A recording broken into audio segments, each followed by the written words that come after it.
আমি বক্তব্য রাখার জন্য উঠে নাই। বিসমিল্লাহির রহমানির রহিম।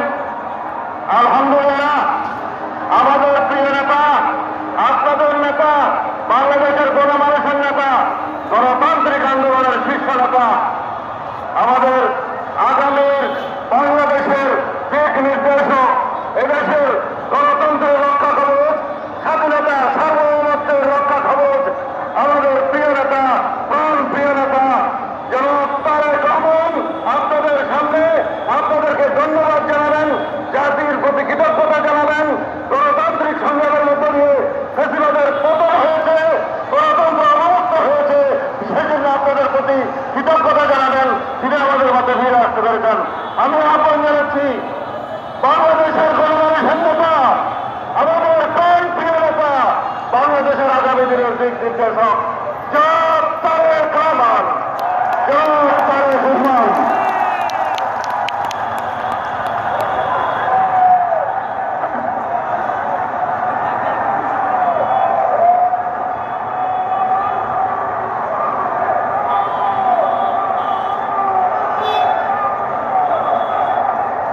বিসমিল্লাহির রহমানির রহিম।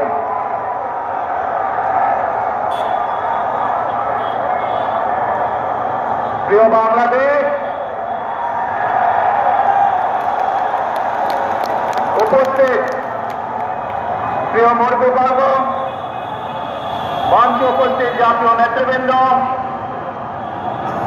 আমার সামনে উপস্থিত প্রিয় ভাই ও বোনেরা এবং মিডিয়ার মাধ্যমে সমগ্র বাংলাদেশ থেকে যারা দেখছেন এই অনুষ্ঠান, প্রিয় ভাই বোনেরা, প্রিয় মা বোনেরা, আসসালামু আলাইকুম।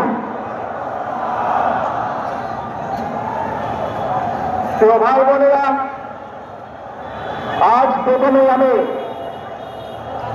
রব্বুল আলামিনের দরবারে হাজারো লক্ষ কোটি শুকরিয়া জানাতে চাই।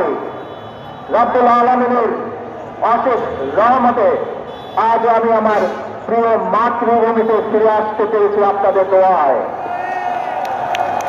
আপনাদের মাঝে প্রিয় ভাই বোনেরা, আমাদের এই প্রিয় মাতৃভূমি 1971 সালে লাখো শহীদের রক্তের বিনিময়ে অর্জিত হয়েছিল। ঠিক একইভাবে 75 আবার 7ই নভেম্বর আধিপত্যবাদের হাত থেকে রক্ষার জন্য সেদিন সিপাহী জনতার বিপ্লবের মাধ্যমে আধিপত্যবাদের হাত থেকে দেশকে রক্ষা করা হয়েছিল।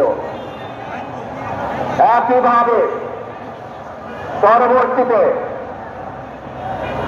90 স্বৈরাচারের বিরুদ্ধে এদেশের জনগণ, এদেশের খেটে খাওয়া মানুষ তাদের গণতান্ত্রিক অধিকারকে ছিনিয়ে এনেছিল, কিন্তু তারপরে ষড়যন্ত্রকারীদের ষড়যন্ত্র থেমে থাকেনি।